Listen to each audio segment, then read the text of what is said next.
आप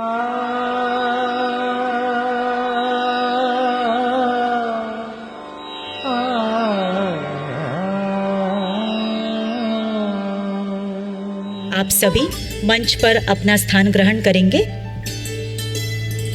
और हम सभी तालियों के साथ आप सभी का स्वागत करते रहेंगे।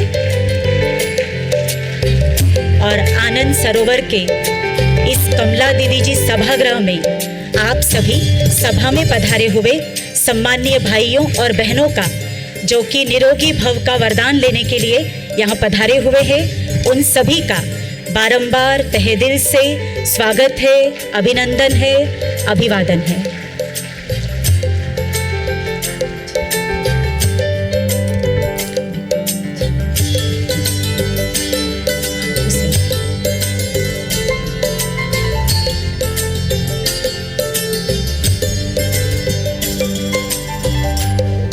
परम पिता परमात्मा शिव बाबा जो सर्वशक्तिवान है, जो सुख शांति आनंद के वरदाता है, तो आइए कुछ पलों के लिए हम उनकी स्मृति में बैठते हैं।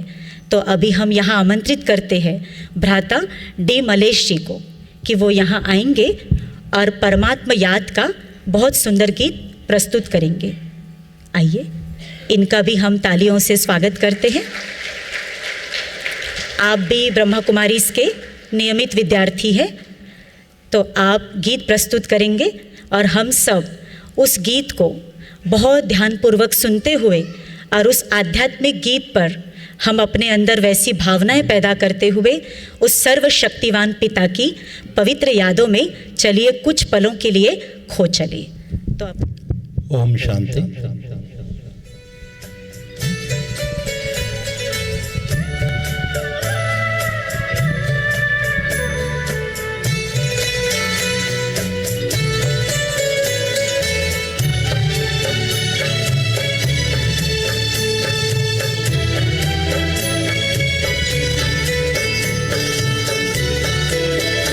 जाने क्या देखा मुझ में, जाने क्या देखा मुझ में, मुझे प्यार कर लिया। मेरे लाडले कहा, मेरे लाडले कहा, आंचल में भर दिया। जाने क्या मुझ में,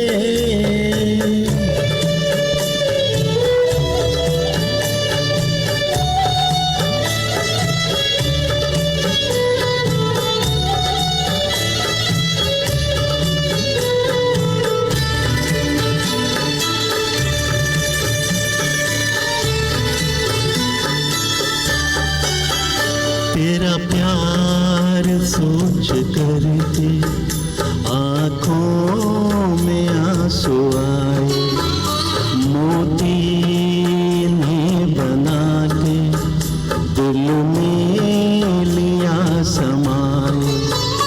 नैनों से जादू करके, नैनों से जादू करके गम सारा हर लिया।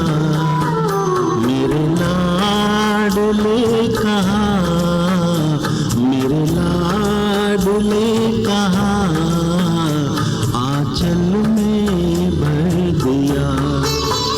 जाने क्या देखा मुझ में,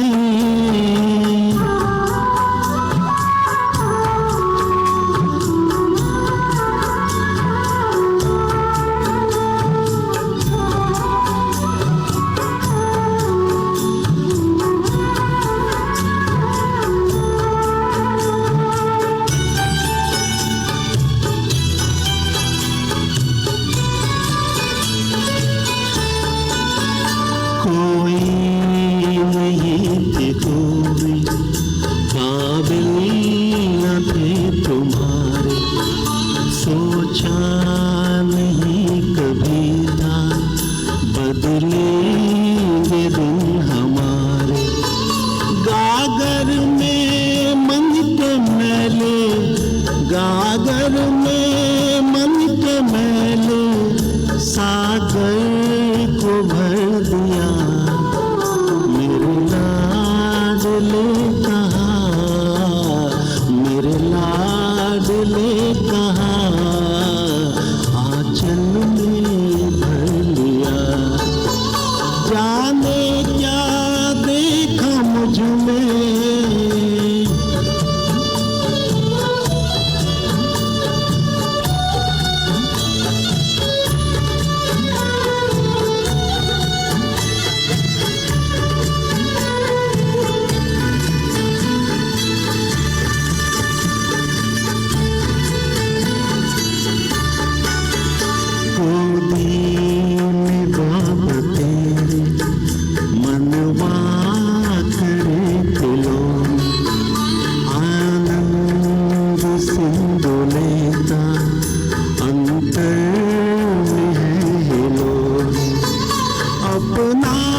को अपना बना के हमको क्या से क्या कर दिया। मेरे लाडले कहा, मेरे लाडले कहा, आंचल में भर दिया। जाने क्या देखा मुझ में, जाने क्या देखा मुझ में, मुझे प्यार कर लिया। मेरे लाडले कहा, मेरे लाडले कहा, आंचल में भर दिया। जाने क्या देखा मुझ में। ओम शांति। जहाँ व्यक्ति अधिक से अधिक धन संग्रह करने की होड़ में लगा है, वही दूसरी ओर अपनी शारीरिक संपदा को खोता जा रहा है। और जहाँ अनियमित दिनचर्या और साथ ही साथ आधुनिकता की होड़, जिसके कारण आज मनुष्य अनेकानेक बीमारियों का शिकार हो चुका है, तो हम सभी के लिए ये सौभाग्य की बात है कि हम सभी को निरोगी भव का वरदान दिलाने के लिए ब्रह्मा कुमारीज के मुख्यालय माउंट आबू राजस्थान से राजयोगी ब्रह्मा कुमार भ्राता वेणुगोपाल जी का शुभागमन हुआ है। तो हम सभी दुर्ग की धरा पर आपका तहे दिल से स्वागत करते हैं, स्वागत करते हैं। वेणुगोपाल भाई जी हम सभी को न सिर्फ स्वास्थ्य से संबंधित जानकारी ही देंगे, बल्कि आज हम सभी उनके आध्यात्मिक व्यक्तित्व से, आध्यात्मिक ऊर्जा से ओतप्रोत होंगे। और हमारे बीच मंच पर विराजमान है मुख्य वन संरक्षक भ्राता भानु प्रताप सिंह जी। आपका भी हम तहे दिल से स्वागत करते हैं, स्वागत करते हैं। और आज के इस आयोजन की निमित्त दुर्ग की संचालिका श्रद्धेय रीटा दीदी जी, आपका भी स्वागत है, स्वागत है। और सबसे अधिक स्वागत सभा में बैठे हुए आप सभी भाइयों और बहनों का, जो निरोगी भव का वरदान लेने के लिए परमात्मा से यहाँ पर पधारे हुए हैं। तो इसी स्वागत की कड़ी में ब्रह्मा कुमारी बहनों से हम निवेदन करते हैं कि वे गुलदस्ते के द्वारा सम्मान्य अतिथियों का स्वागत करेंगे।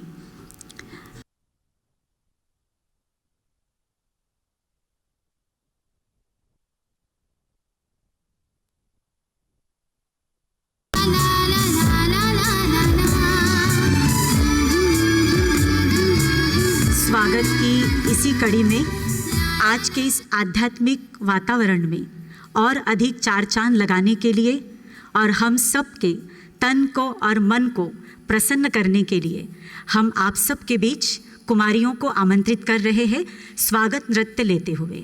तो कुमारी युक्ति और कुमारी चंद्राणी, इन बाल कलाकारों का भी हम तालियों से स्वागत करते हैं, स्वागत करते हैं। इन कुमारियों के थिरकते पांव और मन के भाव आज के इस वातावरण में और अधिक चार चांद लगा देंगे।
इतना पानी अंबर में ना इतने तारे, हमें आज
फरिश्ते जो ज़मीन पे उतरे तारे हैं, ये उतरे तारे कितने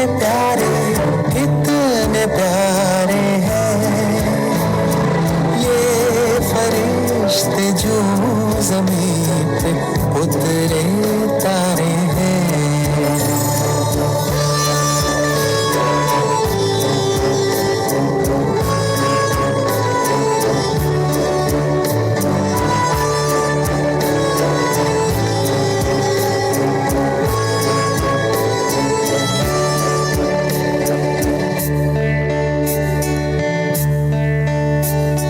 सबसे पहले इन पे भगवान की नजर पड़ी, सबसे पहले इन पे भगवान की नजर पड़ी। मेरी आशाओं के दीपक तुमसे ही उम्मीद बड़ी। जाने कितनी बार, जाने कितनी बार, जाने कितनी बार जन्नत ये उतारे हैं। ये फरिश्ते जो ज़मीन पे उतरे तारे हैं, ये उतरे तारे कितने प्यारे हैं। ये फरिश्ते जो ज़मीन पे उतरे तारे हैं।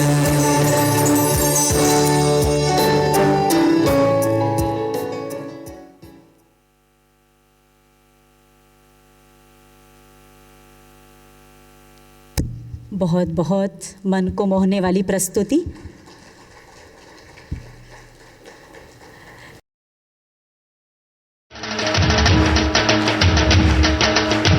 कितनी सुंदर ये घड़ियां हैं जहां नेचुरोपैथी के डॉक्टर्स स्वयं पधारे हुए हैं हम सबको, जो स्वास्थ्य का वरदान देने के लिए माउंट आबू से आए हैं, उनका सम्मान करने के लिए।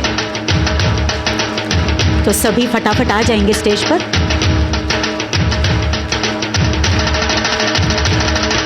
और इस सम्मान की विधि के पश्चात श्रद्धेय रीटा दीदी जी वे भी अपने स्वागत उद्गार हम सबके समक्ष रखेंगी।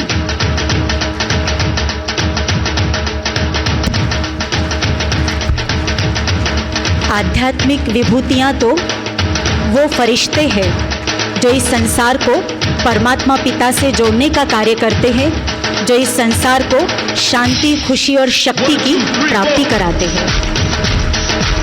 तो ऐसे फरिश्ता मूरत भाई जी हमारे बीच माउंट आबू से आए हुए हैं। हम सभी दुर्ग निवासी बारंबार आपका स्वागत करते हैं, सम्मान करते हैं, अभिनंदन करते हैं।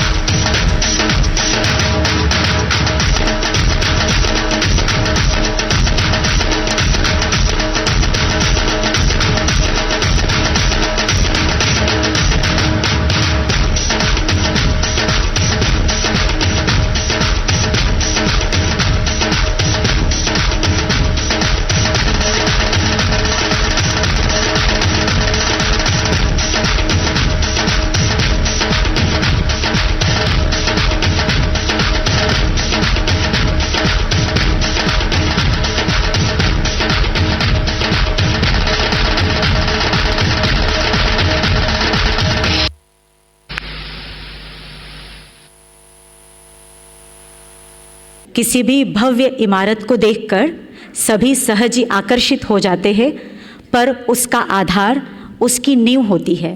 तो उसी प्रकार ब्रह्मा कुमारीज का दुर्ग शहर में ईश्वरीय सेवाओं का विस्तार जो आज हम सभी देख रहे हैं, इसकी आधार कहे, इसकी नींव कहे, वो है हमारी श्रद्धेय रीटा दीदी जी।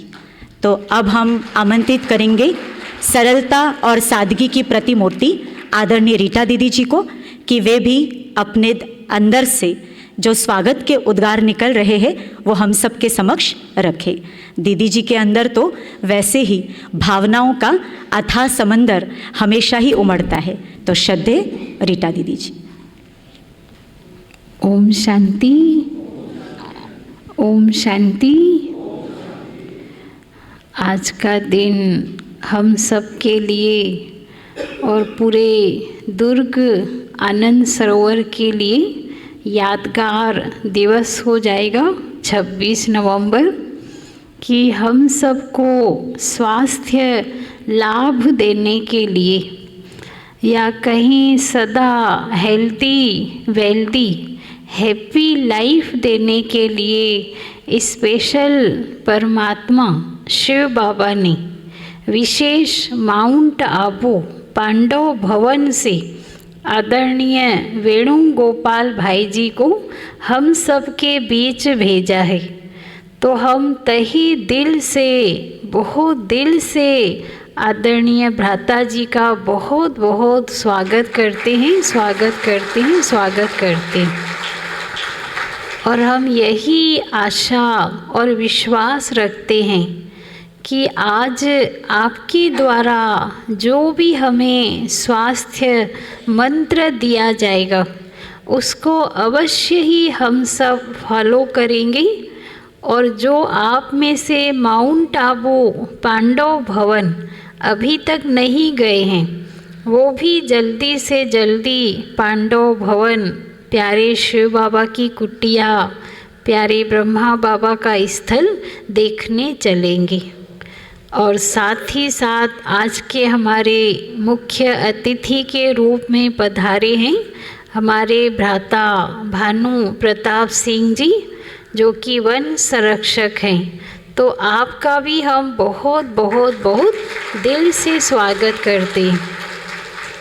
और मीठी रूपाली बहन जो बहुत सुंदर मंच के द्वारा आप सबको हमेशा श्रृंगार करती हैं, तो मीठी रूपाली बहन जी का भी बहुत दिल से स्वागत है, स्वागत है। और आप सभी वंदनीय श्रोतागण, आप सबका भी बहुत दिल से स्वागत है, स्वागत है। ओम शांति। दीदी जी का भी बहुत बहुत धन्यवाद।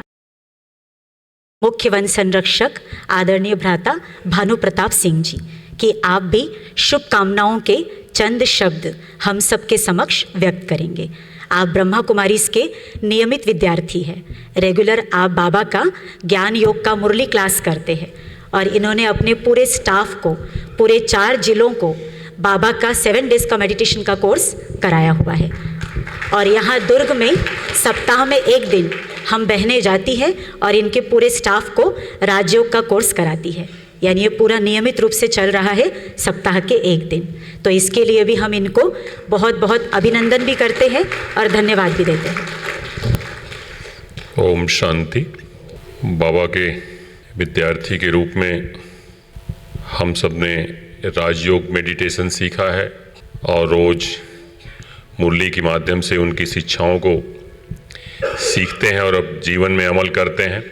जो मैंने पाया है कि मुरली और राजयोग मेडिटेशन अपने में एक संपूर्ण अध्ययन और प्रक्रिया है, जिसमें सभी चीज़ों का निदान समाहित है। जैसे मेडिकल साइंस की डिफरेंट विंग होती हैं। मेडिकल साइंस तो अपने में मानव की हर अंग की चिकित्सा के लिए पढ़ता है आदमी, लेकिन उसके कुछ विशेष स्पेशलाइज चीज़ों का अध्ययन करके और आदमी का इलाज करता है। उसी तरह से बाबा की शिक्षाओं में मुरली में जो ज्ञान दिया गया है उसी के निचोड़ को स्वास्थ्य पर केंद्रित करके भाई वेणुगोपाल जी ने फोकस करके उस पर काम किया है। जैसा मैंने आपके बारे में पढ़ा, 1994 में मेरे ख्याल से पहली बार आप संस्था से जुड़े और बहुत जल्दी 1996 में ही माउंट आबू में समर्पित कर गए और आप 2016 से पीस ऑफ माइंड के जो प्रेरणा कार्यक्रम है उसके डायरेक्टर हैं और 350 से ज़्यादा आपके कार्यक्रम प्रसारित हो चुके हैं। हम आत्मा के 7 गुण अध्ययन करते हैं राजयोग मेडिटेशन के दूसरे या तीसरे दिन।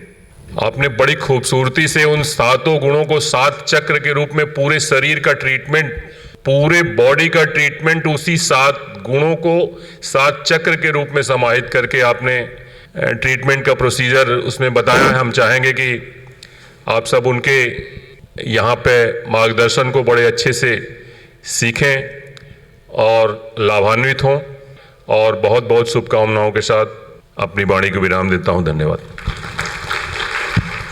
धन्यवाद भानु प्रताप सिंह जी का। और वेणुगोपाल भाई जी के साथ संदीप भाई जी भी पधारे हुए हैं, जो राइट साइड बैठे हुए हाथ हिलाकर आप भी अभिवादन करेंगे।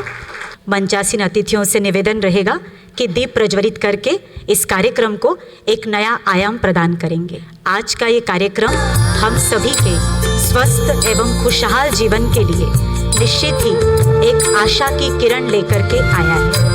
और आज के इस कार्यक्रम से न सिर्फ हम शारीरिक रूप से स्वस्थ होने का अनुभव करेंगे, बल्कि साथ ही साथ मन की खुशी, आनंद और प्राप्ति का अनुभव करते हुए एक सशक्त मन का अनुभव करेंगे।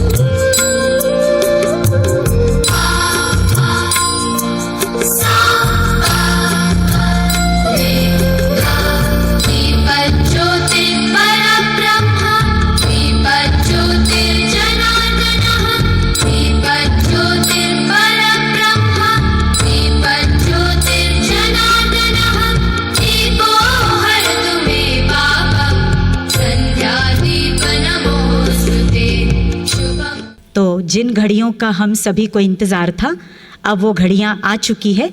और अब हम आमंत्रित करते हैं ब्रह्मा कुमार भ्राता वेणुगोपाल जी को।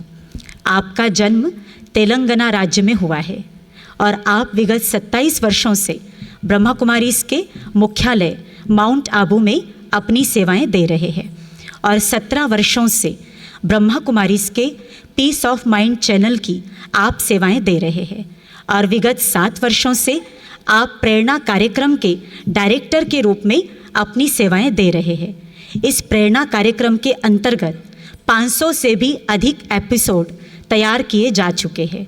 इसके अंतर्गत हमारे भारत देश के विभिन्न सेवा केंद्रों पर जो ब्रह्मा कुमारी बहनें समर्पित रूप से सेवाएं दे रही है, उनके आध्यात्मिक अनुभवों को जन जन तक पहुंचाना, जिससे प्रेरणा लेकर के वे भी अध्यात्म के पथ पर बहुत सरलता से, सहजता से आगे बढ़ सके। और अभी 500 एपिसोड और बनाए जाने वाले हैं, तो हम इसके लिए भी भ्राता जी को बहुत बहुत बधाई देते हैं। और आप नेचुरोपैथी के विशेषज्ञ भी हैं। और आज का यह जो कार्यक्रम यहाँ आयोजित किया गया है, निरोगी भव, कर लो स्वास्थ्य मुट्ठी में, आप इस कार्यक्रम का सफलतापूर्वक आयोजन भारत के विभिन्न शहरों में कर चुके हैं और दुर्ग शहर में आज आपका ये प्रथम कार्यक्रम है। तो इसीलिए हम आपको इसके लिए भी बारंबार बधाई देते हुए और आपको धन्यवाद अदा करते हैं।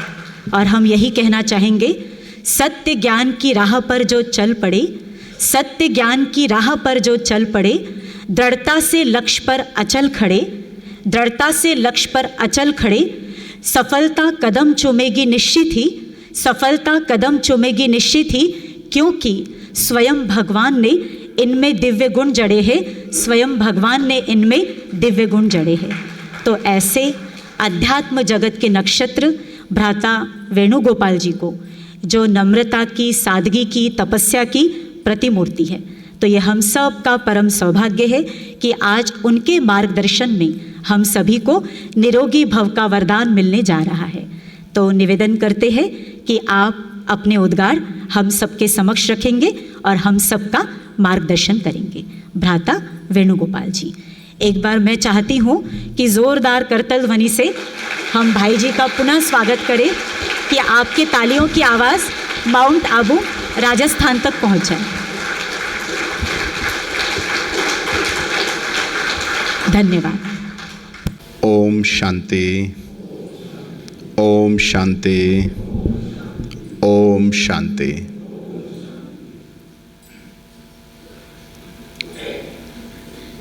सबसे बड़ा सुख है निरोगी काया। हमने सभी ने ये शब्द सुना है, ये वाक्य सुना है, मगर इसका अनुभव जिसने किया उसको पता है सुख क्या होता है। सुख का वर्णन हर एक का अपना अपना होता है। सुख कोई भोजन के द्वारा सुख पाते हैं, अच्छा भोजन खा के, कोई अच्छी गाड़ियाँ प्राप्त करके सुख पाते हैं, कोई अच्छे घर पा के सुख पाते हैं, मगर ये सभी सुखों से बढ़कर है वो है स्वास्थ्य सुख। क्योंकि आदमी के पास सब कुछ होता है, अगर स्वास्थ्य नहीं होता है तो वो सभी सुख उसके सामने फीके पड़ जाते हैं। व्यक्ति 20 साल की उम्र से लेके मेहनत करते हुए 40-50 साल की उम्र तक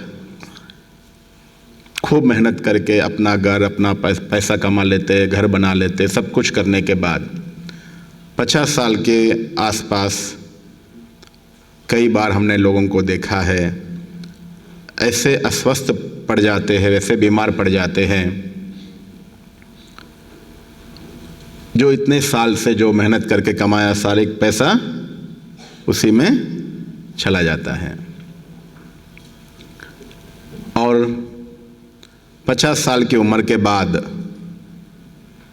या 60 साल की उम्र के बाद जो अंतिम समय में सुख से जीना चाहते हैं, आराम से जीना चाहते हैं, 20 साल की उम्र से 50-60 साल तक खूब मेहनत किया, अपना परिवार को सेट किया, सब कुछ हुआ, 55-60 साल की उम्र में जब वो सुख शांति से आराम से जीना चाहते हैं तब ये शरीर आराम से जीने नहीं देती है। अक्सर लोगों की ये अवस्था होती है। लोग पहले 80-90 साल तक स्वस्थ रहते थे, अस्वस्थता 50 साल की उम्र के बाद शुरू होता था, और अभी 15-20 साल से बचपन से भी बीमारियों के ग्रस्त होते जा रहे हैं। हम सुख साधनों में, वस्तुओं में ढूंढ रहे हैं, मगर असली सुख तो स्वास्थ्य ही है। क्योंकि आत्मा सुख या दुख का अनुभव इस शरीर में ही तो करती है। अगर शरीर ही अच्छा नहीं है तो सारे सुख कोई काम का नहीं होता है। मगर अफसोस की बात यह है उसका ऊपर हम बहुत कम अटेंशन देते हैं। सबको स्वास्थ्य चाहिए होता है मगर स्वास्थ्य के ऊपर अटेंशन नहीं दे पाते हैं। स्वास्थ्य प्राप्त करने की सही विधि नहीं जान पाते हैं। जैसे लौकिक में कहावत है, दुख में सुमिरन सब करे, सुख में करे न कोई। उसी प्रकार से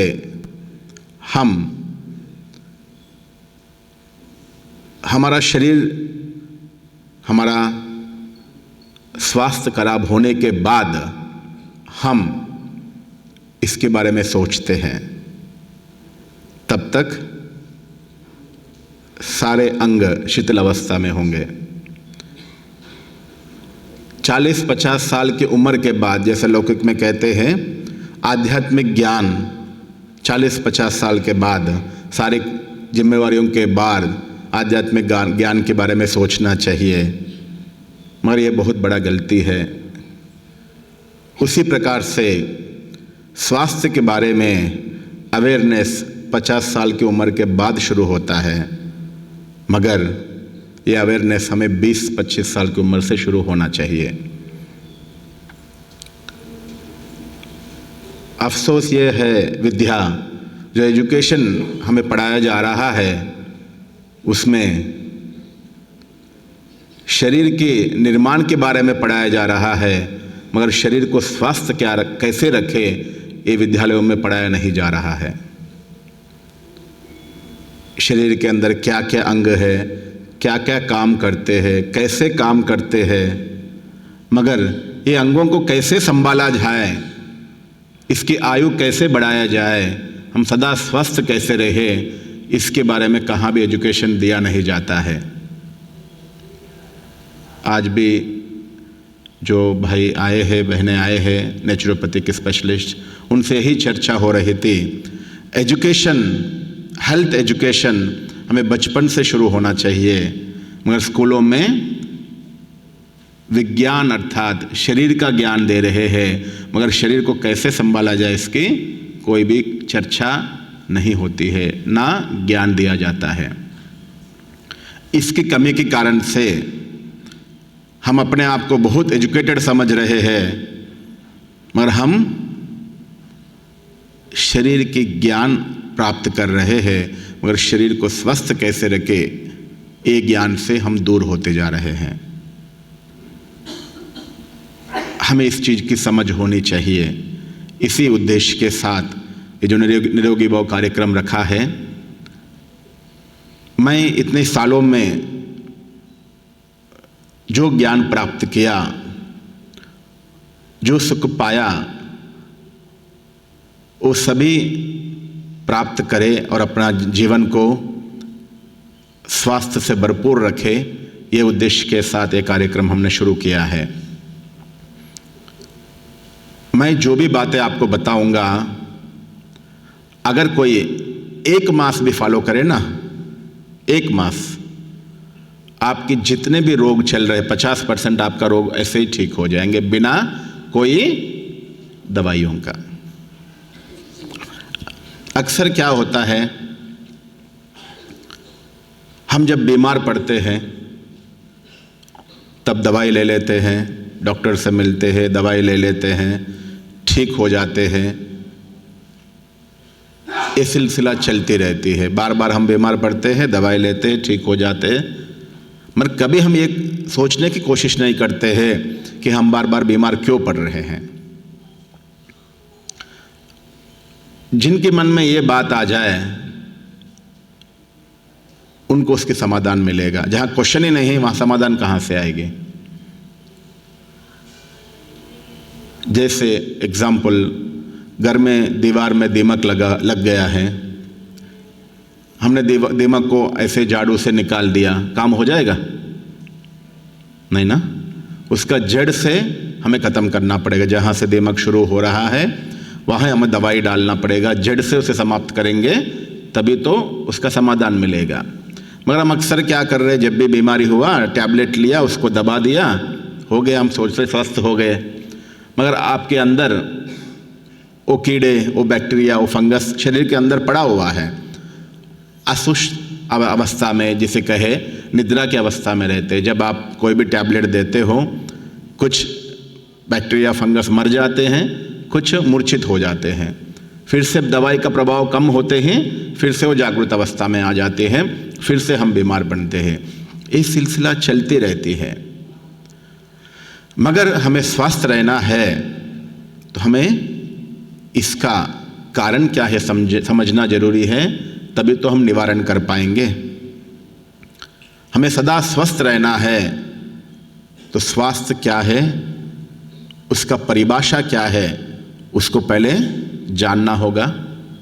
दूसरा, अस्वस्थता क्या चीज है, अस्वस्थ किसे कहेंगे और इसे दूर कैसे हो, समाधान क्या है। स्वास्थ्य क्या है, अस्वस्थता क्या है, और हम अस्वस्थता से बाहर आने के लिए, निरोगी बनने के लिए क्या चीज़ अपनाए जिससे हम निरोगी बने, इसका अटेंशन होना चाहिए। ये ज्ञान ही हमें प्राप्ति का आधार है।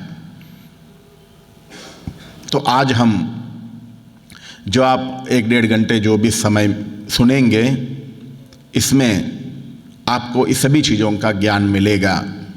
अगर इन बातों का ध्यान रखेंगे, अभी जो भी उम्र आपका है, अभी भी इन बातों का आप ध्यान रखेंगे तो बहुत सारी बीमारियों से बच पाएंगे, दवाइयों से बच पाएंगे, आगे का जीवन निरोगी जीवन जी पाएंगे।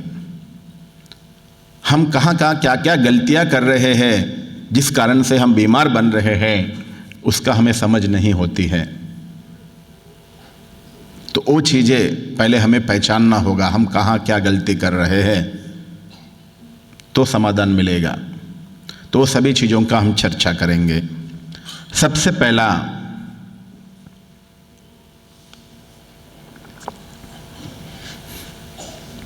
स्वास्थ्य क्या है, स्वास्थ्य किसे कहेंगे? स्वास्थ्य अर्थात शारीरिक स्वास्थ्य एवं मानसिक स्वास्थ्य, दोनों प्रकार से हम स्वस्थ हो और शरीर में कोई भी प्रकार के रोग और दर्द ना हो, इसको स्वास्थ्य कहेंगे। शरीर भी स्वस्थ होना चाहिए, मन भी स्वस्थ होना चाहिए, और शरीर में कोई भी प्रकार के रोग और दर्द भी ना हो, इसको संपूर्ण स्वस्थ कहेंगे। आजकल डॉक्टर्स कहते हैं बीमारियां साइकोसोमेटिक हो गई है, मानसिक बीमारियां बहुत ज़्यादा होती जा रही हैं। जितना लोगों की मन में टेंशन, भय, चिंता, लड़ाई झगड़ा, ये सभी चीज़ें मानसिक जो व्याधियां है, उस कारण से शरीर ज़्यादा बीमार हो रही है। क्योंकि हम मानसिक रूप से जितना परेशान रहते हैं, उतना शरीर में गलत केमिकल्स रिलीज होते हैं, जहर बन जाता है, तो वो जहर हमारा रोगों का कारण बनता है। मानसिक बीमारियां बहुत होती जा रही है। रिसेंटली एक डॉक्टर से मिला, डॉक्टर ने कहा, एक पेशेंट आया, डॉक्टर मैं बीमार हूँ, मुझे टैबलेट दो। तो डॉक्टर ने कहा क्या प्रॉब्लम है, क्या बीमारी है आपको? तो पेशेंट कहता है मैं डॉक्टर हूँ, आप डॉक्टर हो, आपको पता होना चाहिए। फिर डॉक्टर 4 बातें पूछता है, 5-6 क्वेश्चन पूछता है। आपको नींद अच्छा आ रहा है, भूख अच्छा लग रहा है, मोशंस अच्छा हो रहा है, कई बातें पूछा। उसके बाद निर्णय में आया डॉक्टर कि आपको कोई बीमारी नहीं है भाई। तो पेशेंट कहता है मैं बीमार हूँ, बता रहा हूँ ना, मुझे टैबलेट चाहिए। तो डॉक्टर दे तो क्या टैबलेट दे? फिर डॉक्टर ने क्या टैबलेट दिया होगा?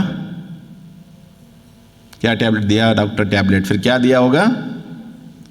नींद का टैबलेट दे दिया, टैबलेट खाओ और सो जाओ, उससे ज़्यादा क्या करें? तो आजकल बीमारियां, मनोरोग ज़्यादा होती जा रही है। मन का प्रभाव शरीर पे बहुत पड़ता है। जितना हम मन को शांत, शीतल और संयमित, पॉजिटिव रखेंगे, उतना हम रोगों से बच पाएंगे। आजकल ये चीज़ों की कमी होती जा रही है। अच्छा सोचना किसी के लिए एक बड़ा काम हो गया है, क्योंकि हर जगह नेगेटिविटी बहुत बढ़ती जा रही है। तो वही नेगेटिविटी अनेक बीमारियों का कारण बन रहा, हमें पता नहीं है।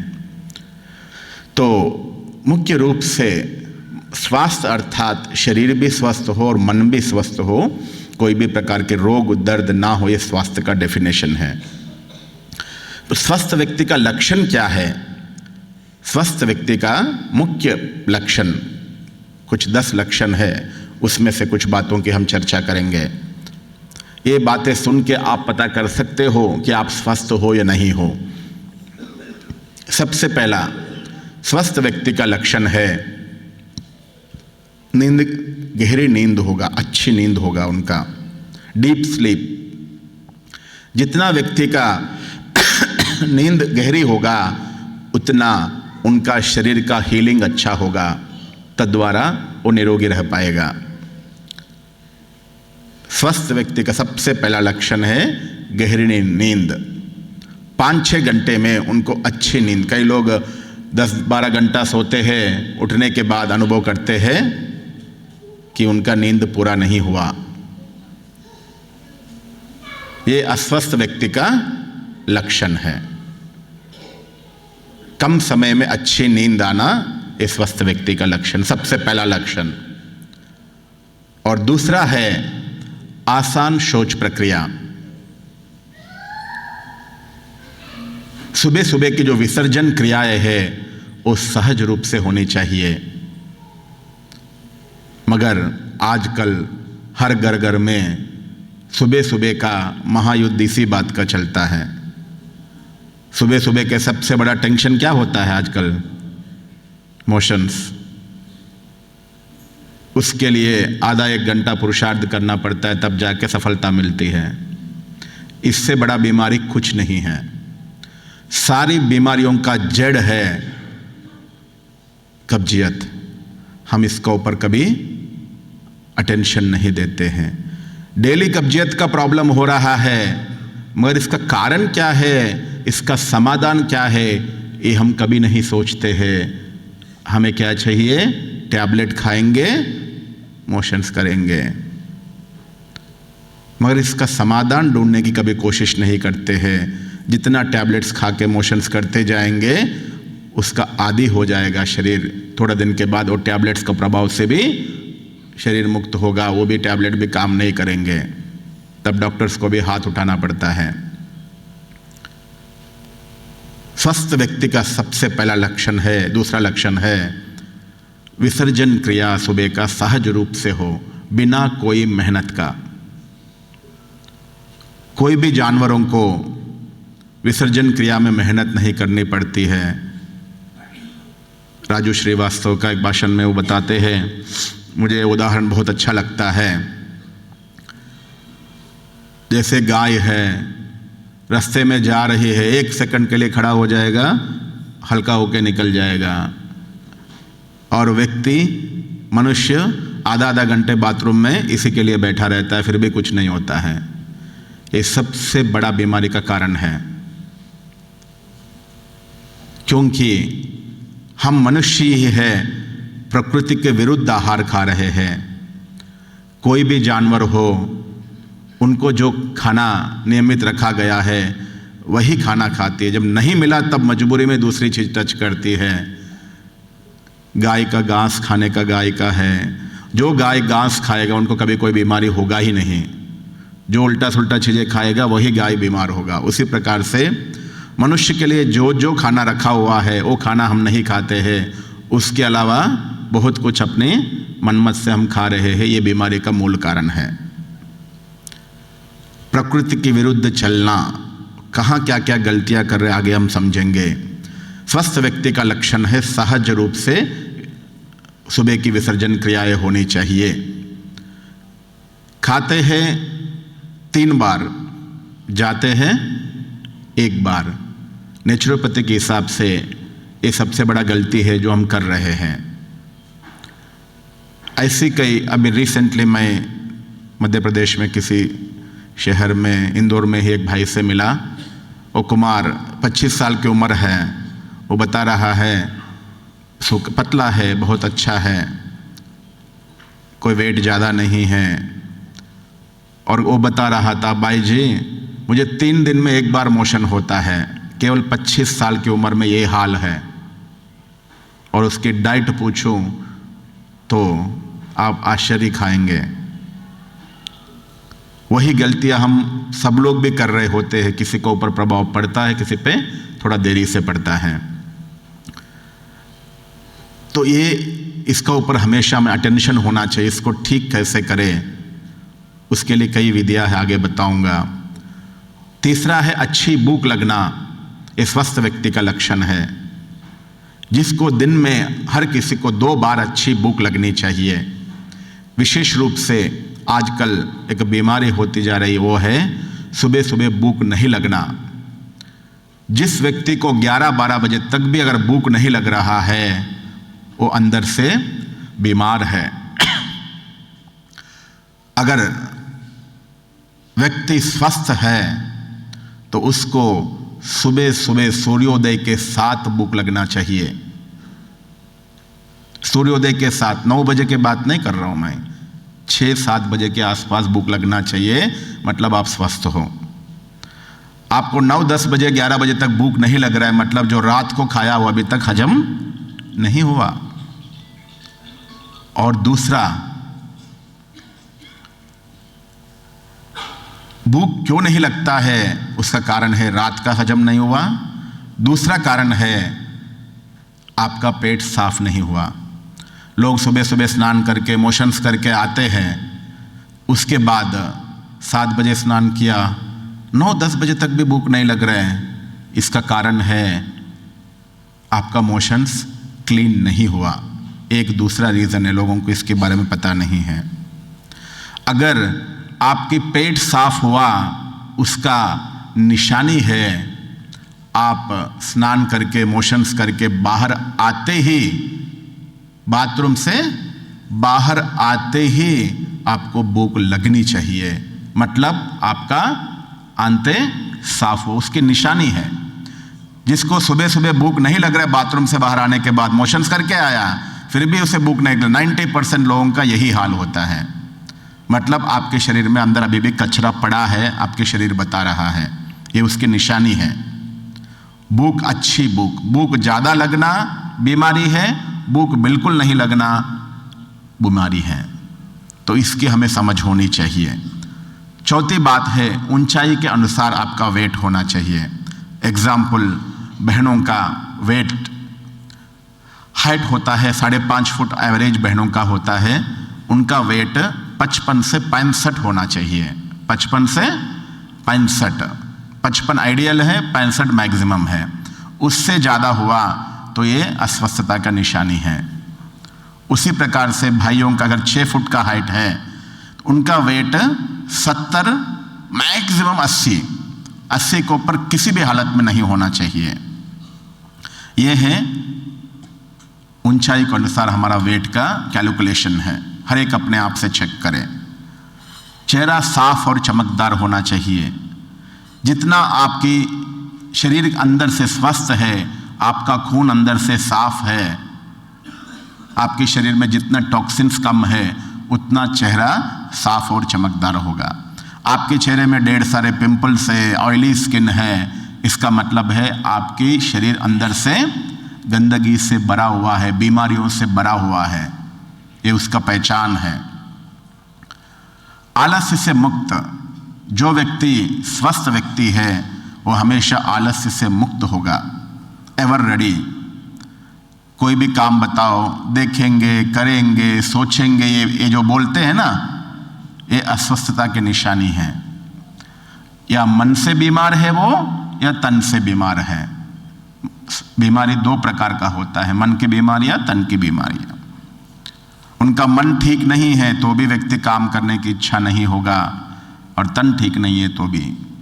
तो स्वस्थ व्यक्ति का पहचान है आलस्य से मुक्त होगा, दर्द रहित होगा, शरीर में कोई भी प्रकार के दर्द नहीं होगा, हंसमुख चेहरा होगा, तनाव मुक्त जीवन होगा। ये सारे हैं स्वस्थ व्यक्ति का लक्षण। अभी हर एक अपने आप से चेक करो कि आप स्वस्थ हो या नहीं हो। ये लक्षणों के आधार से ये उसका मापदंड है स्वस्थ व्यक्ति का।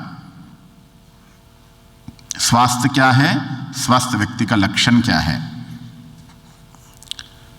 फिर रोग क्या है। स्वास्थ्य और स्वस्थ व्यक्ति का लक्षण समझ लिया। रोग क्या है। रोग अर्थात एक असामान्य स्थिति, शरीर की आंतरिक ऊर्जा के प्रवाह में अवरोध। ये लाइन कभी बहुत कम ही सुना होगा आपने जिंदगी में। शारीरिक आंतरिक ऊर्जा जो शरीर में रहता है, उसके प्रवाह में अवरोध ही बीमारी है। इसका मतलब आत्मा निरंतर यहाँ रह के भ्रुकुटी में, ब्रेन के मध्य भाग में अपनी शक्तियों को पूरी शरीर में संचार करती रहती है। इसके प्रवाह में जहाँ रुकावट आए वो अंग बीमार बन जाता है। अर्थात एग्जाम्पल, आत्मा की लाइट, आत्मा एक लाइट है और एक शक्ति है। जैसे एक लाइट चालू किया, पूरे हॉल में प्रकाश आ गया, उसी प्रकार से आत्मा एक प्रकाश है और शक्ति भी है, अपने प्रकाश और शक्ति को पूरे शरीर में भेजती रहती है। जिस अंग में आत्मा की शक्ति नहीं पहुंचा वो अंग धीरे धीरे बीमार बन जाती है, वो अंग धीरे धीरे काम करना स्लो कर देता है, फिर वो बीमार बन जाता है। तो बीमारी का असली अर्थ है आत्मा की शक्ति जहां नहीं पहुंच रहे वो बीमारी है। बीमारी पहले सूक्ष्म शरीर में आता है, उसके बाद स्थूल शरीर में आता है। सटल बॉडी, जो शरीर के अंदर एक शक्ति शरीर रहता है, जिसे फरिश्ता कहते हैं, जिसे सूक्ष्म शरीर सटल बॉडी कहते हैं, उसमें जब ऊर्जा की कमी होगा वो अंग बीमार। आत्मा की शक्ति हार्ट में नहीं पहुंच रहा है, धीरे धीरे हार्ट बीमार। लंग्स में नहीं पहुंच रहे, लंग्स धीरे धीरे बीमार, क्योंकि वहाँ शक्ति जितना चाहिए उतना नहीं मिल रहे, तो बीमार बन जाता है। सतयुग में देवताएं निरोगी रहे, क्यों? क्योंकि आत्मा शक्तिशाली, तद्वारा शक्तियां पूरे शरीर में अच्छे से पहुंचे तो निरोगी रहे, जिसके फलस्वरूप जो आजकल हम मेजर बीमारियां देखते हैं, heart problem, diabetes problem, cancer, blood pressure, sugar, acidity, ulcer, gas, constipation, ये सभी बीमारियों का कारण है आत्मा की शक्ति के प्रवाह में रुकावट। इस सभी का मुख्य रीजन ये है सूक्ष्म बात मैं आपको बताया, अंदर की बात, अंदरूनी बात, सूक्ष्म बात वो है।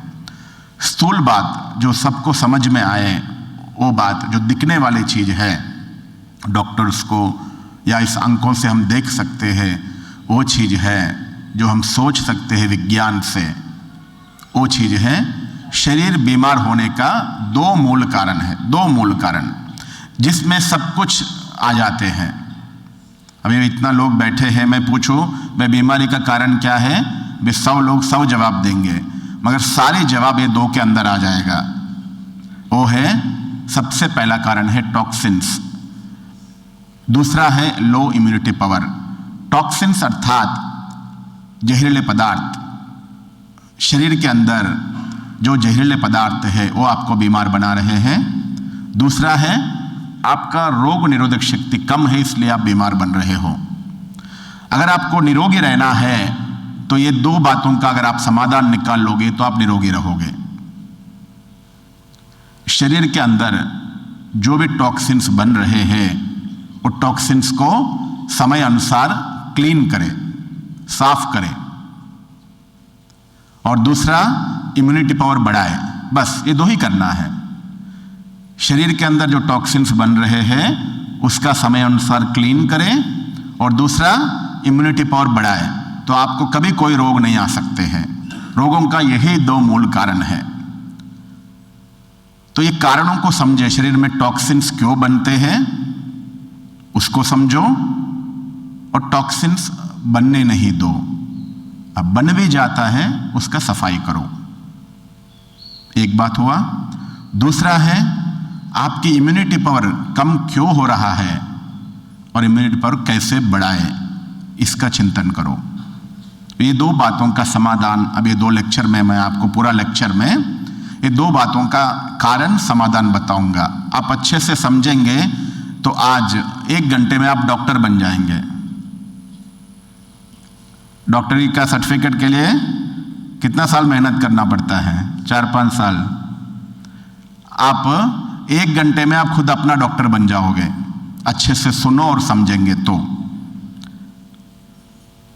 सबसे पहला, जब शरीर में टॉक्सिन्स जमा हो जाते हैं, हार्ट में जमा हो गया तो हार्ट में ब्लॉकेजेस क्रिएट होगा, हार्ट प्रॉब्लम होगा। घुटनों में जमा हो गया तो घुटने जाम हो जाएंगे। पैंक्रियास में जमा हो गया, डायबिटीज हो जाएगा। किडनी में जमा हो जाएगा तो स्टोन बन जाएगा। स्किन में जमा हो गया तो स्किन कैंसर हो जाएगा। स्किन, मसल्स या सेल्स में कहाँ ना कहाँ आपके शरीर के अंदर का जहर जमा हो जाता है। धीरे धीरे वो अपना घर बना लेते हैं और उसको बीमार बनाती हैं। तो टॉक्सिन्स क्या होते हैं? जहरीले पदार्थ शरीर में क्यों बनते हैं? कहाँ से आए जहरीले पदार्थ? हम तो खाना खा रहे हैं, जो इनपुट देगा वही तो आउटपुट आना चाहिए। हम खाना खा रहे हैं मगर शरीर में जहर क्यों बन रहा है, इसका समझ नहीं है हमें। हम एक्चुअली खाना तो खा रहे हैं, वो खाना खा रहे हैं जो शरीर में जाके जहर बने, हमें उसकी समझ नहीं है। कहाँ क्या क्या गलतियां कर रहे हैं जिस कारण से हमारे शरीर में जहर बन रही है, उसको समझो। समझदार वही है जैसे घर में माताएं डेली घर की सफाई करते हैं, इसकी मतलब जो है कि जितना भी कचरा आता रहे, ध्यान तो रखेंगे ना कि कचरा कम आए ताकि कम सफाई करना पड़े। उसी प्रकार से हमें निरोगी रहना है, शरीर में टॉक्सिन्स बनने ना दो। पहली बात, टॉक्सिन्स बनते इसलिए है एक्चुअली हम जो खाना खाते हैं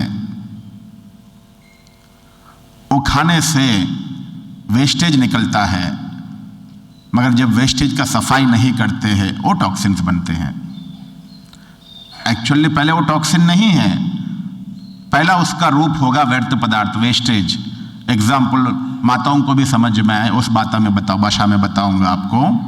जैसे घर में आप खाना बनाते हो, कुछ कचरा निकलता है, डस्टबिन में डालते जा रहे हो, सफाई नहीं कर रहे हो, क्या होगा?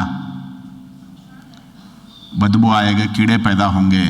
उसी प्रकार से आपके शरीर बीमार हुआ है, उसका मतलब है जो आपके शरीर में कचरा बना उसका आप शरीर से बाहर निकाल के नहीं फेंका, जिस कारण से वो कचरे से कीड़े पैदा हुए हैं, बैक्टीरिया फंगस पैदा हुए हैं। वह बैक्टीरिया फंगस शरीर में घूमते घूमते जो अंग कमजोर है उसको अपना घर बना लेते हैं, फिर उसको बीमार बना लेते हैं। बीमारी का मूल कारण है टॉक्सिन्स जो शरीर के अंदर बना रहे, हम बन नहीं रहे हैं, क्योंकि खाना खाने के बाद वेस्टेज बनता है और उसका हम समय अनुसार सफाई ना करने के कारण से वो टॉक्सिन्स बनते हैं। विशेष रूप से टॉक्सिन्स सबसे ज़्यादा पैदा होते हैं वो है कॉन्स्टिपेशन के कारण से और पानी कम पीने के कारण से। जहर जो शरीर में बनता है उसका मूल कारण, इसका समाधान ढूंढेंगे तभी हम बीमारियों से मुक्त हो पाएंगे। सारी बीमारियों का कारण है टॉक्सिन्स। फिर टॉक्सिन्स क्यों बनते हैं? उसका कारण है सफाई नहीं करना। दूसरा है, दो कारण है, एक शारीरिक कारण, एक मानसिक कारण। सबसे पहला कारण है विरुद्ध आहार। विरुद्ध आहार शब्द बहुत कम सुना होगा हमने। हम जो भी खाना खाते हैं, खाना दो प्रकार का होते हैं, एसिडिक और अल्कलाइन। हमें पता ही नहीं होता है, हम जो मन में आया वो खाते रहते हैं, यही बीमारी का कारण बनता है। तो वो क्या चीज है?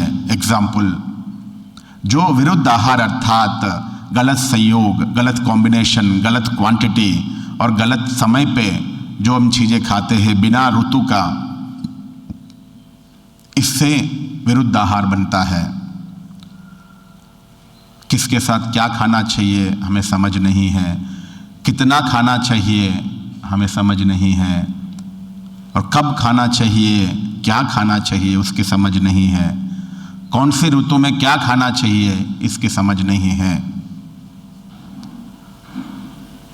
हम प्रकृति को दोषी बना देते हैं, भगवान को दोषी बना देते हैं बीमारी का कारण। भगवान और प्रकृति को सब कुछ पता है हमें क्या चाहिए। आप देखिए, संतरा ठंडा होता है या गर्म होता है? फिर ठंडी में क्यों आता है संतरा? भगवान गलती कर रहे हैं? इसकी पता नहीं है। लोग ठंडी में संतरा खाने के लिए डरते हैं, ठंडी लग जाएगी, मगर उनको ये पता नहीं है भगवान ने जो दिया सीजन अनुसार एक राज है जो हम नहीं जानते। वो है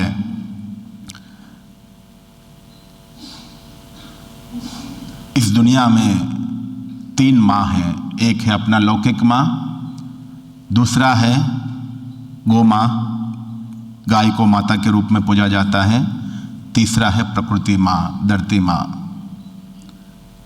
ये तीनों कभी भी बच्चों के साथ गलत नहीं कर सकते हैं। तो धरती माँ आपको ठंडी का सीज़न में संतरा क्यों दे रही हैं? आंवला खाओ ठंडी में, बोलते मुझे ठंडी लग जाएगी। गर्मी का सीज़न में आम गर्म होता है, तो गर्मी का सीज़न में आम क्यों मिल रहा है इसका हमें पता नहीं है। हम डरते हैं, सीज़न का फल खाने के लिए हम डर रहे, इसलिए हम बीमार हो रहे हैं। जब ठंडी में पेट बहुत गर्म रहता है, क्योंकि बाहर ठंडी होता है, पेट के अंदर उष्ण बहुत होता है, तो उसको बैलेंस करने के लिए भगवान ने संतरा दिया है, ताकि खाने से आपके शरीर का उष्ण शांत हो जाएगा, बैलेंस में रहेगा। गर्मी में आपका शरीर, बाहर गर्मी है इसलिए शरीर अंदर से अपने आप को ठंडा करने की कोशिश करता रहता है, जिस कारण से आपका डाइजेशन सिस्टम अच्छा नहीं चल पाता है, ठंडा पड़ जाता है। तो आम खाने से आपके डाइजेशन सिस्टम एक्टिव हो जाता है, गर्मी बढ़ जाता है। हम इसको हर चीज़ को अति खा लेते हैं। कब खाना चाहिए, आम कब खाना चाहिए हमें पता नहीं है, जब मन हुआ तब खा लेते हैं। संतरा कब खाना चाहिए हमें पता नहीं होता है, मन खा लेते हैं। संतरा खाना है सीज़न का सबसे अच्छा समय है सुबह का नहीं, दोपहर का समय होता है। लोग खाते हैं सुबह, रात को नहीं खाओ, अच्छी बात है, चलेगा। दोपहर का जब सूरज 12 बजे ऊपर होता है तब संतरा खाने का सही समय होता है। उसी प्रकार से आम का सीज़न में आम खाने का समय होता है दोपहर का, ना कि सुबह और शाम का। तो ऐसी कई चीज़ें हमें समझ नहीं होता है, जिस कारण से हम बीमार बनते जाते हैं। रॉन्ग कॉम्बिनेशन क्या है जिस कारण से हम बीमार बन रहे हैं? जैसे दूध के साथ कई कट्टी चीज़ें हमें पता नहीं होता है, हम अक्सर खाते रहते हैं। दूध के साथ प्याज, केला, नमकीन, संतरा, पाइनएप्पल, कटहल, मूली, दूध के साथ दही, इस प्रकार की चीज़ें खाने से कई प्रकार के डाइजेशन प्रॉब्लम, स्किन प्रॉब्लम्स होते हैं। हम ऐसी गलत खाना खाते रहते हैं, फिर सोचते हैं हम बीमार क्यों बन रहे हैं। जाने अनजाने में हर दिन ये गलतियां हम करते रहते हैं। उसी प्रकार से दही के साथ कई गलत चीज़ें, दही के साथ कई फ्रूट्स खाते हैं, दही के साथ उड़द दाल, दही रात में खाना, और विशेष दही में नमक डाल के खाना। 90% लोग मैंने देखा है दही में नमक डाल के खाते हैं। ये बहुत बड़ा गलती हर दिन हम कर रहे होते हमें पता नहीं है। दही में कभी भी नमक डाल के नहीं खाना चाहिए। दही में ऐसी जीवाणु होते हैं जो शरीर को बहुत मदद करने वाले, लैक्टोबैक्टीरिया होता है अंग्रेजी के हिसाब से। ये बैक्टीरिया, ये जीवाणु आपको शरीर को मदद करने वाले जीवाणु हैं। एक कटोरी दही में 10,000 से भी ज़्यादा बैक्टीरिया होता है। लैक्टोबैक्टीरिया, गुड बैक्टीरिया, फ्रेंडली बैक्टीरिया कहते हैं उसको। आपने उसमें नमक डाला, क्या हो गया? मर गए। क्योंकि नमक अर्थात नमक खाने की चीज़ नहीं है, नमक एक केमिकल है, नमक खाने की चीज़ है ही नहीं, मगर नमक हमारा ज़िंदगी का आधार बन गया है। और वो भी नमक आपने सोडियम क्लोराइड डालते ही उसके अंदर जितना भी जीवाणु है मर गए, कोई मुश्किल से बच पाए होंगे उसमें। और उससे जो रिएक्शन होता है वो एसिडिटी, अल्सर, गैस पैदा करते हैं। हर दिन हम दही इस प्रकार से खा रहे हैं। दही खाने का सही तरीका है, दही में गुड़, मिश्री या शक्कर डालो, 10 मिनट रखो तो जीवाणु 4 गुना हो जाएंगे। एक कटोरी दही में आपने नमक डाला, जीवाणु 1000 पहुंच गया 10,000 से। उसी में आपने गुड़ डाला, 10 मिनट रखा तो 40,000 हो जाएंगे। और नाश्ता करने के बाद लास्ट में वो मीठा दही खाओ। दिन भर के लिए आपको शरीर के मेटाबॉलिज्म को अच्छा रखेंगे, आपके डाइजेशन सिस्टम को ठीक रखेंगे, आपके लिवर, किडनी, हर एक अंग को मदद करने वाले बैक्टीरिया अंदर जाएंगे। सुबह सुबह 40,000 गुड बैक्टीरिया शरीर में जाएगा, आपकी इम्यूनिटी पावर कितना बढ़ाएगा सोचो। मगर हम डेली गलतियाँ कर रहे हैं। तो ऐसी छोटी छोटी गलतियां हैं जो हमें बीमार बना रहा, हमें पता नहीं है। उसके साथ कई कॉम्बिनेशंस, जैसे खीरे के साथ कई बार नमक और टमाटर साथ में खाते हैं, और शहद और घी गलत कॉम्बिनेशन है। कोल्ड ड्रिंक्स और स्पाइसी फूड। 90% लोग जो कोल्ड ड्रिंक पीते हैं साथ में होटलों में कुछ समोसा खाएंगे, कोल्ड ड्रिंक पिएंगे, कुछ नमकीन खाएंगे, साथ में कोल्ड ड्रिंक पिएंगे। एक गलत कॉम्बिनेशन है जो शरीर में जहर बनाती है। उसी प्रकार से गरम गरम खाने के साथ ठंडा ठंडा आइसक्रीम भी खाएंगे, और गरम खाना भी खाएंगे और आइसक्रीम दिखाई दिया तो आइसक्रीम भी खाएंगे। इस प्रकार से डेली हर दिन हम गलत काम कर रहे हैं, जिस कारण से हमारे शरीर में जहर बन रहा है। तो ये सभी चीज़ों को समझे, इसका अटेंशन रखो, तो टॉक्सिन्स कम बनेंगे, तद्वारा हम बीमार कम बनेंगे। उसी प्रकार से सबसे पहला कारण है विरुद्ध आहार। दूसरा हुआ अधिक खाना खाना। एक साथ हम अधिक खाना खाते हैं, ये बीमारी का कारण बनता है। जब भी हम खाना खाए हमें एक आदत होता है, वो है पेट भरकर खाना। पेट भरकर खाना सारी बीमारियों का कारण है। हम कईयों को अनुभव है, जब हम खाना खाते हैं यहाँ तक, गला यहाँ है तो यहाँ तक, हार्ट तक, गले यहाँ तक आपको भरपूर महसूस होना चाहिए, तब तक हम खाते हैं। उसके बाद 5-10 मिनट 15 मिनट के बाद आप महसूस करते हैं कुछ लिक्विड ऊपर की ओर आ रहा होता है, गले की ओर बाहर। आप उसको धीरे धीरे जबरदस्ती अंदर भेजने लगते हैं। क्या हो रहा है आपके साथ? आप खाना इतना खाया, जो पेट, जो लिवर उसको हजम करने के लिए जो केमिकल्स भेज रही है, उसके लिए भी आपने जगह नहीं छोड़ा, तो वो ऊपर की ओर आ रहा होता है। खाना इतना खाते हैं जो डाइजेशन केमिकल्स के लिए भी जगह नहीं छोड़ते हैं, तो बीमार क्यों नहीं बनोगे? जब भी खाना खाए, खाना इतना खाए जितना भूख है उसमें 70-80% खाए। पेट में जितना जगह है उसमें आप 70% खाओ, ताकि आप खाना खाने के बाद जो लिवर केमिकल्स रिलीज करेगी उसके लिए जगह छोड़ो थोड़ा, और उसमें जो गैसेस बनेंगे उसके लिए थोड़ा जगह छोड़ो। हम कुछ नहीं छोड़ते हैं। कृपया सभी इस बात का ध्यान रखें, अपना अपना मोबाइल साइलेंस करें ताकि दूसरों को डिस्टर्बेंस ना हो। समझदार वही है, एक ने गलती किया दूसरे समझे और अपना मोबाइल को साइलेंट करें, ठीक है। तो सबसे बड़ा गलती है अधिक भोजन खाना। जैसे माताओं को समझ में आए, जैसे कोई ग्राइंडर में कोई चीज़ ग्राइंड करना है, आपको पूरा भर दोगे ग्राइंडर तो ग्राइंड होगा? माताएं, अटक जाएगा ब्लेड। उसी प्रकार से हमें डाइजेशन सिस्टम अच्छा रखना है, हमेशा 70-80% खाना खाओ, उससे ज़्यादा नहीं। जब भी खाना खाओ, आपको 4 रोटी का भूख है तो हमें 6 रोटी खाना चाहिए, है ना? कितना खाना चाहिए? मगर हमें 4 रोटी का भूख है, हम खाते हैं 4.5, छोड़ेंगे नहीं। ये बीमारी का कारण बनता है। जिसको निरोगी रहना है, खाना इतना खाओ जितना भूख है, उससे थोड़ा कम। इसमें विशेष माताओं का योगदान रहता है। आपके परिवार को आप बीमार बना रहे हो, आपको पता नहीं होता है। सचमुच देखा जाए, माताएं ही बीमार बना रहे होते हैं।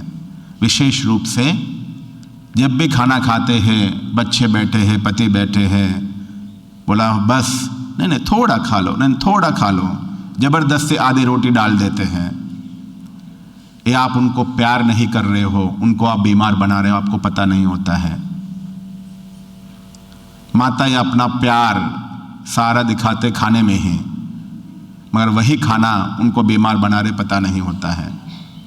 अगर सचमुच आपको अपने परिवार से प्यार है तो कभी भी आधी रोटी एक्स्ट्रा नहीं, आधी रोटी कम खिलाओ, ये आपका सच्चा प्यार है। मगर हम प्यार की परिभाषा गलत है हमारे साथ, इसलिए बीमार बन रहे हैं। इसका अटेंशन रखो। कभी भी अगर उनको भूख 3 रोटी में खत्म हुआ, जो 3 रोटी उनके लिए अमृत है, जो आपने आधी रोटी एक्स्ट्रा दिया ना, वो पूरा खाने को जहर बनाती है, आपको पता नहीं है। इसलिए आज से माताएं ये पक्का कर लो, बहनें, कभी भी किसी को भी आधी रोटी भी एक्स्ट्रा नहीं खिलाओ, आधी रोटी कम खिलाओ चलेगा, भूख लगे दोबारा खिलाओ, पर ज़बरदस्ती खाना नहीं खिलाओ। ये सबसे बड़ा गलती हम बचपन से करते आ रहे, हमें पता नहीं है। ये प्यार नहीं है, आप उनसे दुश्मनी ले रहे हो, आपको पता नहीं होता है।